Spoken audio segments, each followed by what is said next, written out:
This sitting is resumed. We return to the Standing Finance Committee.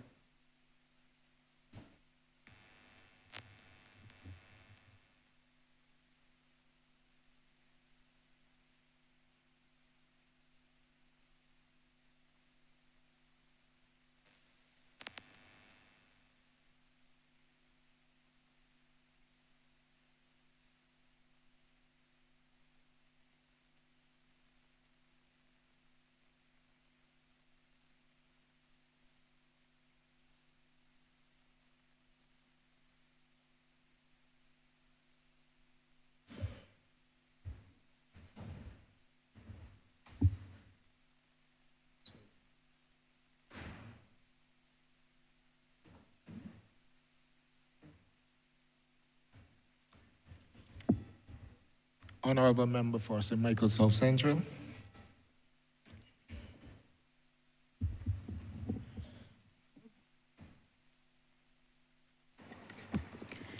Thank you very much, Mr. Chairman.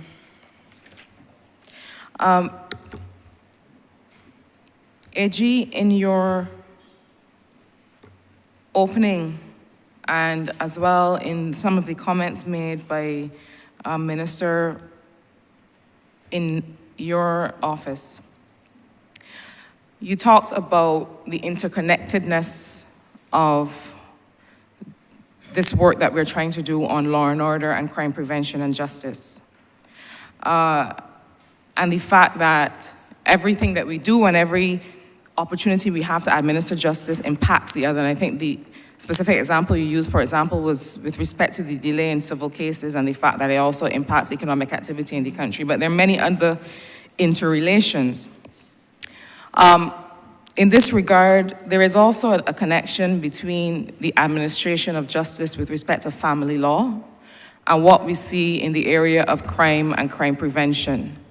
I feel very strongly that that is the case, and I feel very strongly that to the extent that we're able to enable families and how people interact within a family unit, to the extent that we're able to strengthen that or to have an impact on that through the administration of family law, that also has an impact on how people grow up, the values they develop, and whether or not they begin then to act out as a result of their perceived absence of choice and freedom.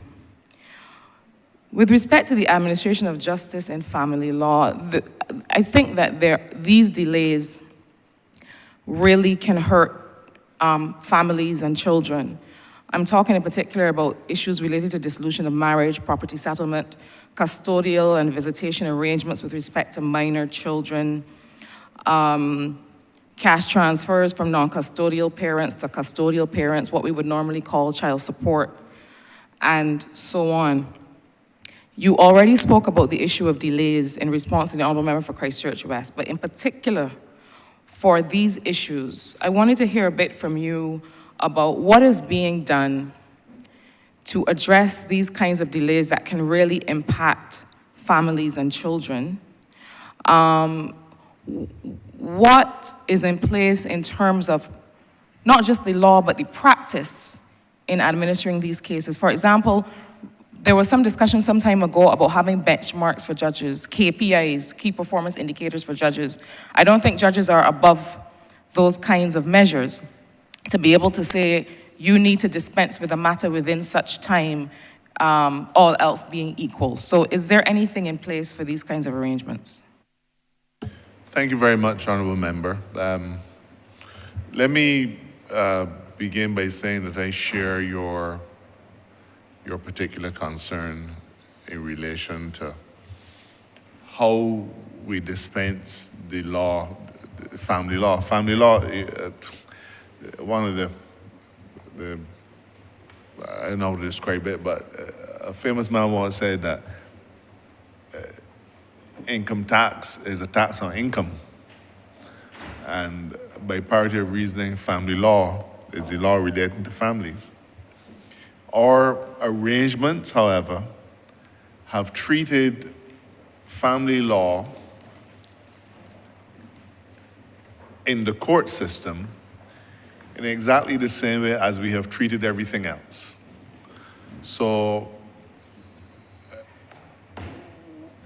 while the process, I will say, I will concede, is a little bit different, the dispensation of justice in an adversarial way that you will see in a dispute over rights of way, over a breach of contract, over an insurance claim, that adversarial approach has been attendant with family law matters. Now, some will say that, but AG, you're being very naive if you think that family law can't be adversarial, because, I mean, when you reach that point, adversarial in the household, so there's no reason to think that all of a sudden when we get into the court system, we will be bound by some fancy rules related to the dance that we do. But the point that I think, and you and I will probably agree on, is that as we dispense justice in the context of the family, we have to recognize that it is more than just the two parties whose names are at the top of the lawsuit. There are more often than not children involved. There are assets to be divided. There are living arrangements that have to be put in place, arrangements in relation to custody, arrangements in relation to access, arrangements in relation to maintenance. And I did do a few family law cases in my younger days. And I must tell you, if you would allow me this personal anecdote, I found it to be the most emotionally draining thing that I could do. If, the member for St. James, North, well, agree with me. If you do an insurance claim, you leave court, and that's the end of that. You come back to that when next the matter comes on for hearing.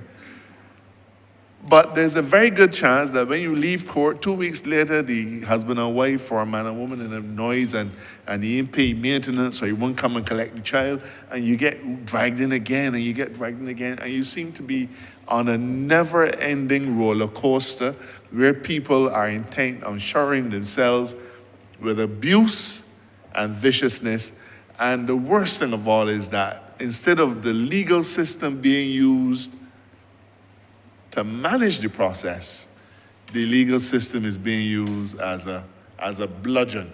The person who is able to get the most out of the court over the other person. We recognized, and if I can avert to what we found, in our court system, we had just 5 high court judges, and those 5 high court judges who were doing civil matters would do anything. So they would do let's say 3 insurance matters, they would do some of this, 2 land matters, and then there might be 8 or 9 family matters tacked on a court list. I think, again, I look at the member for St. James North. It was a buffet. Had a little piece of meat, a little piece of fish, some vegetables, and a whole set of things. Every case you could imagine going before one judge. It made for difficult management of your docket. It made for difficulties in trying to deal with justice. So one of the first things we did was we gave recognition to a family court, which was in the law before, but we asked the then Chief Justice to allocate specific judges to only do family. Now, that had 2 salutary purposes. One, it meant that the judge who was dedicated to only doing family was able to focus on a particular area of law during the course of an extended period of time. Before that, at 9:30, he'd be doing a land matter. And then at 10 o'clock, 2 people coming over a personal accident. And so on, and then maybe around 1 o'clock, he gets to sit down and start to deal with the family matters on the list. That doesn't make sense. So by establishing that we wanted 3 judges to do nothing but family law, we made sure that those 3 judges did that every day and did not have to share their mental space, the emotional space, or their time with all the other matters that came before it. That has begun to help. But there are some inherent difficulties because there are many matters that are pre-existing that are before judges who are not those 3 judges. So let me see if I'm clear. Because any judge could have done anything, the docket of family law matters, the many thousands, would be scattered across several judges. So if a judge is now moved to do purely civil matters, he or she will still have a tail of family matters that they may have started that they need to finish. So they have to come back to that. But that is something that time will work out and allocation of cases. I think that therefore that by allocating specialized judges to specialized family work, it has begun to help the system. They do nothing else. And some of them have begun to get specialized family training in how to deal with family cases. And that is intended to assist. But I have to say that even that, with the best will in the world, that is not going to take us where we need to be. And so we committed in our manifesto of 2018 that we were going to set up a system of dealing with family matters that was going to be more comprehensive. Because when we talk about family law, we tend to think mostly of the High Court, don't we? But the vast majority of family matters are in the Magistrates' Court. And we treat them as being the stepchildren of the system, because the people down there don't pay well-dressed, fancy lawyers. They go to court themselves, and invariably they're fighting over maintenance. $50, $60. And the Magistrates' Court, by its jurisdiction, is never able to delve into the many other factors, the many other things in the relationship that need to be managed. So a frequent cry would be, I am paying the maintenance because she won't let me see my child. Now, the magistrate can't adjudicate on that. That is not within his jurisdiction. And so it's almost like they're trying to beat each other over the head using the system. So we recognize that that's not practical, but equally you can't send everything up to the High Court either, because these people have no financial resources. So we have begun to and I know it sounds funny that we began to look at, we've had studies, we've had proposals. Our big challenge at the moment is one of resources. And we've identified, well, let's talk about what the concept would be. The concept would be that we will have a family court staffed, first of all, by judges. It will have its own registrar. It will have its own social workers attached to the family court. So let me explain again. If you have a family court matter and the judge wants a report done on the living circumstances, let's say, of the father may say he wants access. The mother may say, no, I don't like his circumstances. The court orders a report to be done by that individual, to be done on that individual. That report, ordered from the court, is done by the probation department. Now, the probation department, that's not their day-to-day job. But somehow or another, the system says, well, get a probation officer to come and do this report on a person. A probation officer is a probation officer. They deal with probation, but they get drawn in now to look at a whole completely different set of circumstances to determine if that person should have the child or not. We say that's wrong. We need to have, and then of course, he tacks it on in addition to all the other probation reports he has to do. So we want this specialized court to have its own social workers to do the investigation. It has to have its own counselors, because often the problem does not need a judge to settle it. We want it to have mediators. We're drawing significantly from the experience of Trinidad that has gone this way. We have identified the facility, the physical building, but I regret to say that we do have to do a few more things before we can put this court into motion. What can we do in the meantime? We're training our judges. By having 3 dedicated judges who will do nothing more than family law matters, we feel that will bring benefit to the system. But I have to tell you that we still have a long ways to go. I wish I could promise you that we would have it available in this financial year, but that is very, very definitely not the case. But in terms of our vision, we see a single court facility that will deal with you whether you're rich or poor, whether you come from the Heights or whether you come from the non-Heights. We want to have all of the services within the same place. Right now, if you did not have anybody to keep your child, you couldn't really bring your child to the High Court. You couldn't. There's no place to keep it. Him or her, sorry, you shouldn't say it. There's no place to keep the child. There's no place to keep the child, all right? And if you carry the child to the magistrate, but these are realities, because often these mothers, rarely fathers, these mothers have nobody to take care of that infant while they have to go and deal with the court system. But you can't leave them outside. So part of this new kind of court would actually see what they call a creche, which will be a place where you can safely deposit your child, know that it is being taken care of, that its needs are being attended to, while you go through the grueling process of trying to get what is rightfully yours. The other thing that I would want to mention is how we currently deal with maintenance matters.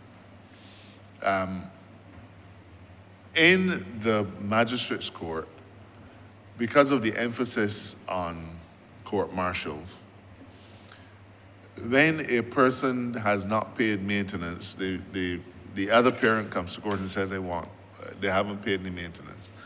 And they have to come back every week to check to see if there's any money there. I have had situations with constituents who say, Mr. Marshall, I do not have the bus fare to go to court to check to see if there's money there. There are instances where they go back repeatedly and there's still no money there. That system is unfair, and it's a problem. And I hated to see when my mother was in a bad mood, because the whole household miserable. But we had a fairly well-ordered household. Can you imagine translating the frustrations of a mother who has nothing to eat for her or her children, to go up to a court for somebody to look at them blankly and say, there's nothing here for you, and you have to turn and go back to face the same circumstances?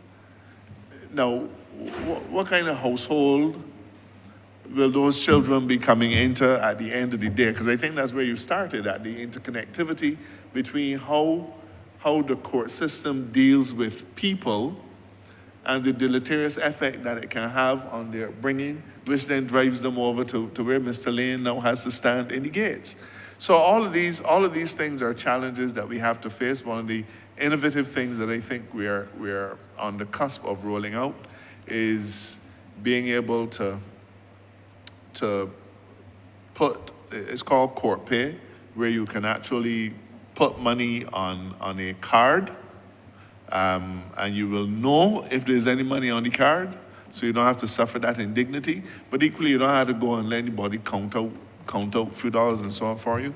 But if there's one thing that I think we simply have to reform, is how we deal with the delivery of justice in the family context. And I think I think I can honestly say that it's an area that we've not made as much progress as we need to make. But we're getting there, and I will commit to this chamber and to all of Barbados that that is the area that will see our next level of attention. Thank you very much for that. You know, the thing about these matters is that if a matter comes before the court when a child is 6 years old, and it takes 7 or 10 or 15 years, then if it is a question of custodial or visitation arrangements, the matter is now moot because the child is no longer a child and the family has gone without that experience, and the child has suffered most from being able to have a decision made in its favor. You did not, on this occasion, AG, perhaps because the response was so thorough, get to the question of benchmarks for judges. I think that may have been deliberate, but but in my follow-up on the matter, I want to ask, though, about something you already made reference to, but I thought you might expand a bit. One of the reasons for some of these delays, and I've had cause to support the administration of justice in my capacity as an advocate in certain kinds of matters affecting women.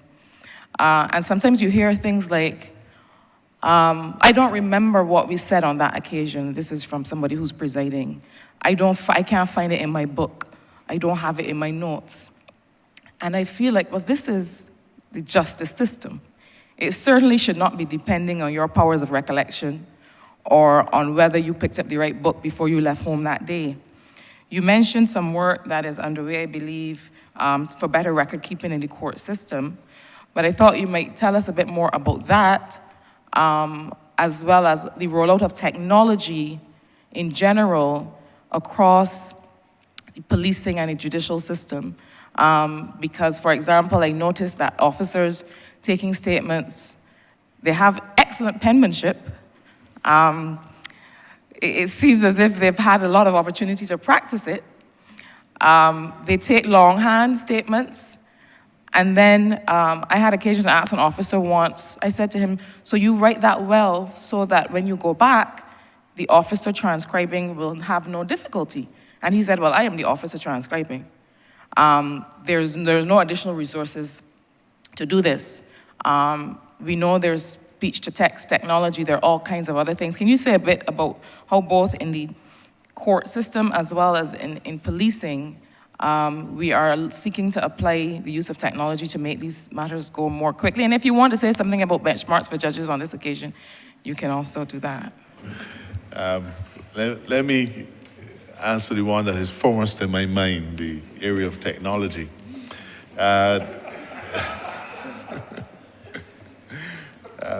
Perhaps I will allow my judgment to lead me. I'll focus on the area of technology. But there's no doubt that what used to persist years ago, it can't continue any longer. I think everybody who has an image of a police officer in a court setting will almost invariably have an image of him saying, let me look at my notebook.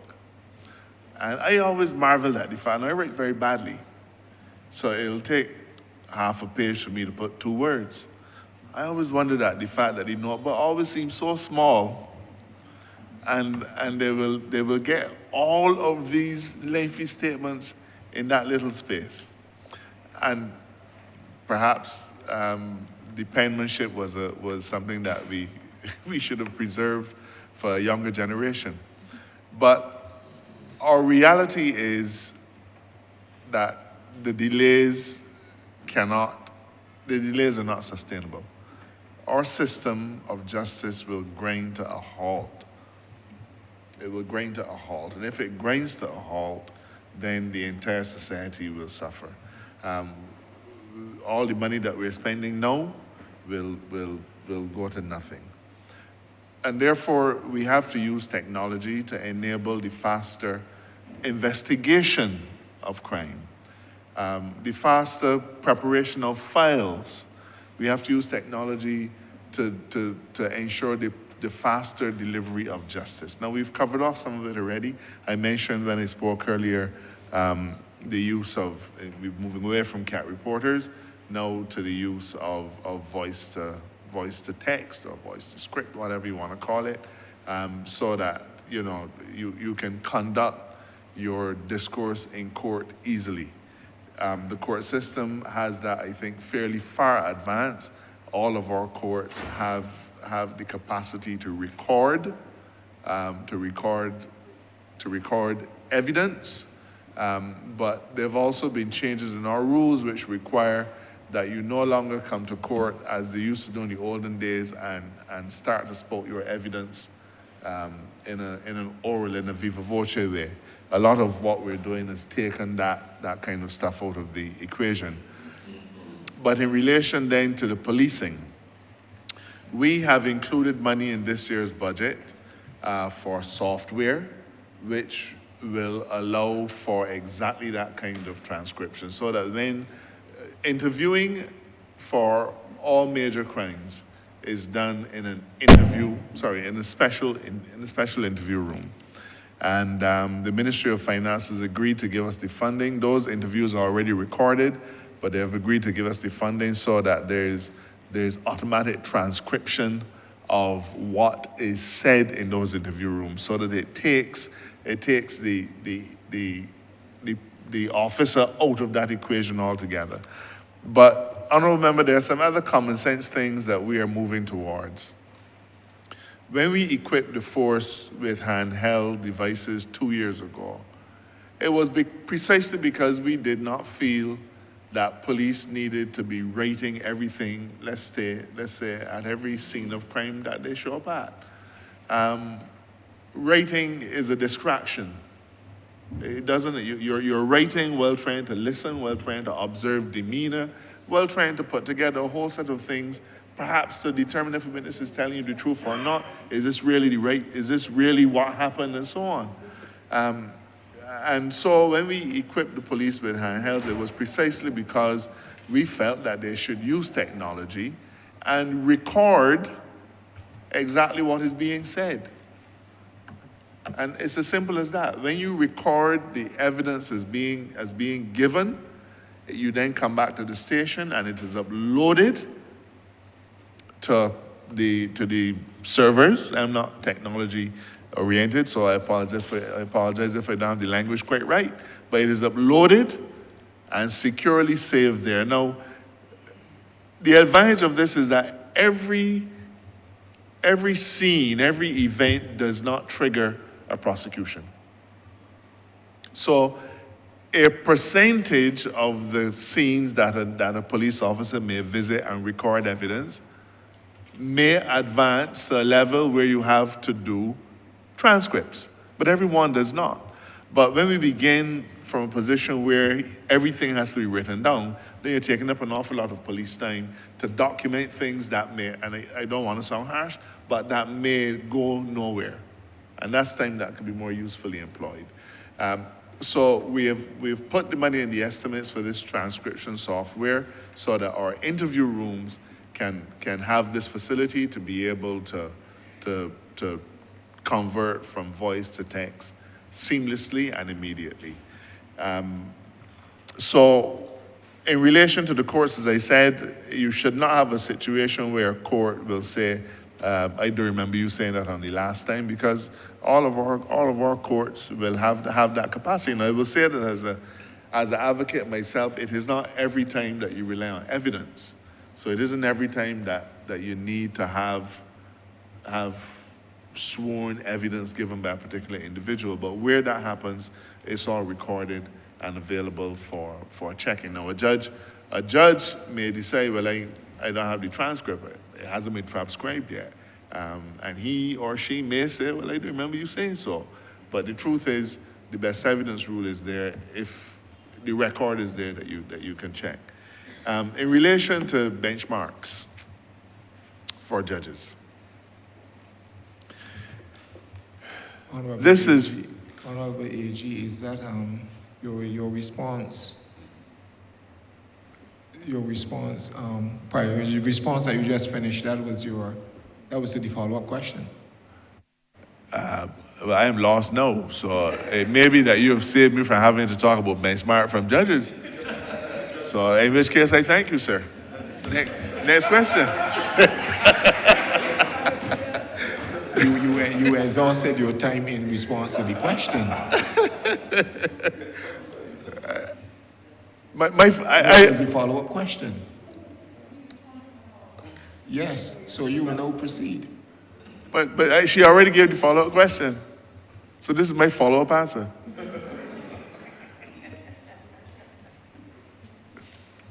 Mr. Chairman, will you preside?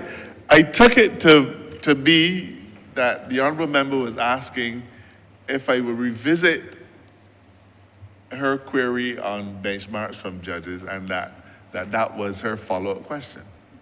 And if I took it correctly, my answer would be that if you allow me to proceed, I will answer it.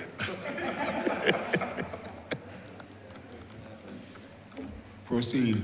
Thank you very much. 5 minutes. I'm aware that you have set 1:15 though as the time when we would stop. Let me just say, the question of benchmarks for jurists is a vexed question globally.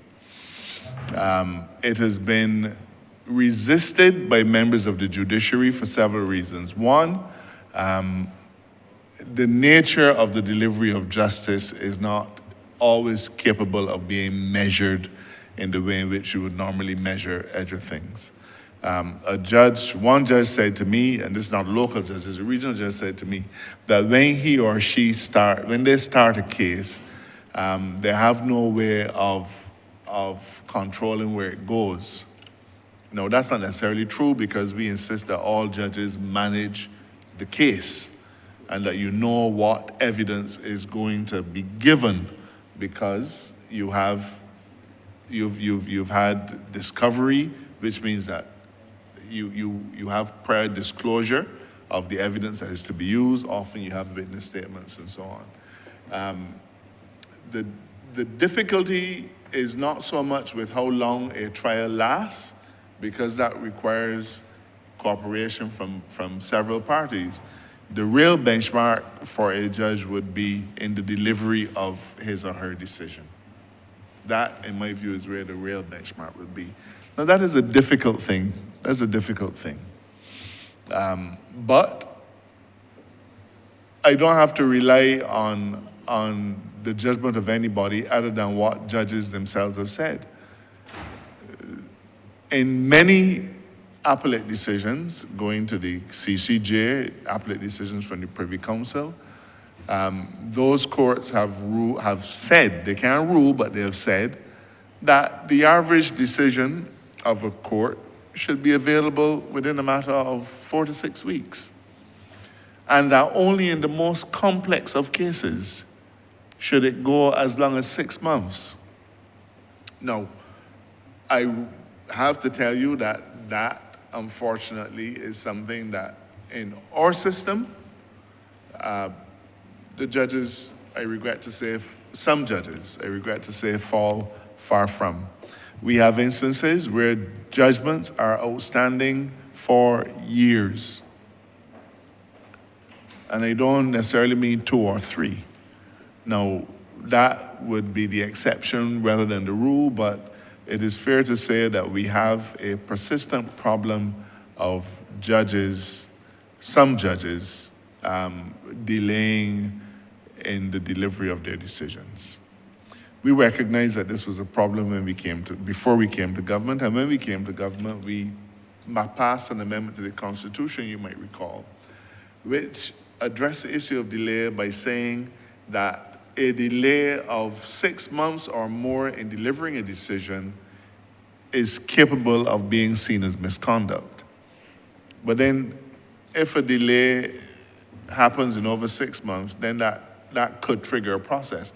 But the system doesn't trigger the process. There's nothing in a file which says 6 months gone, a report is automatically sent to the Prime Minister or to the Governor General.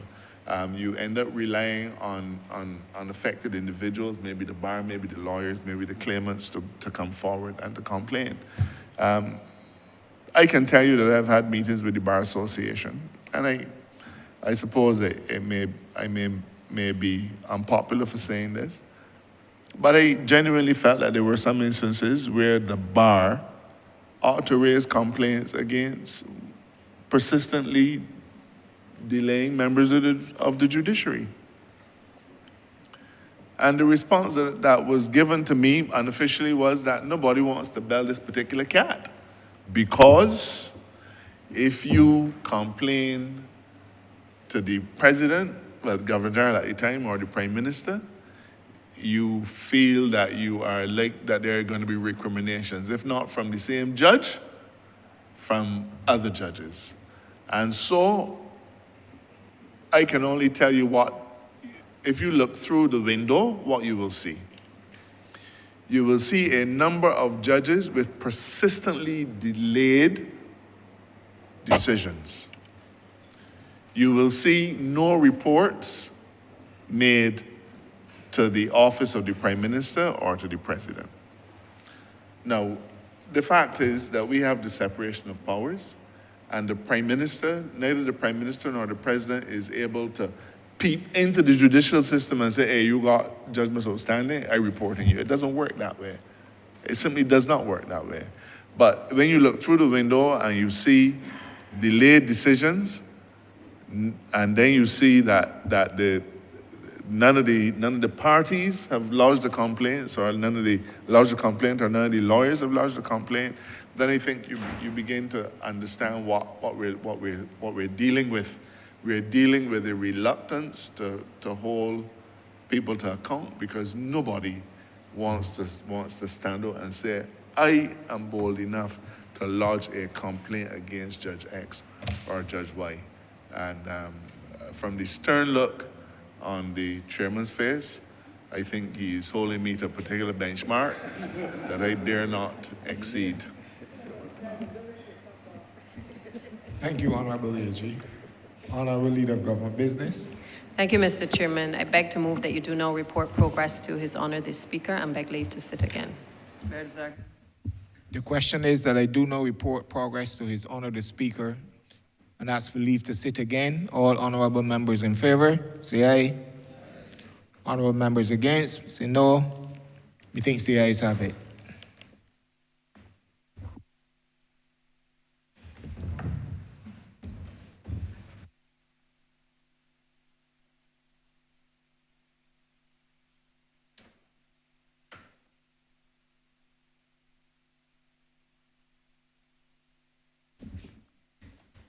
The chairman has reported progress and requests leave to sit again. Honourable Leader of Government Business. Thank you, Mr. Speaker. I beg to move the suspension of the House until 2:30 p.m. The question is that this honourable chamber be suspended until 2:30 p.m. All of our members in favour, please say aye. Those against, please say no. Me think the ayes have it. This honourable chamber stands suspended until 2:30 p.m.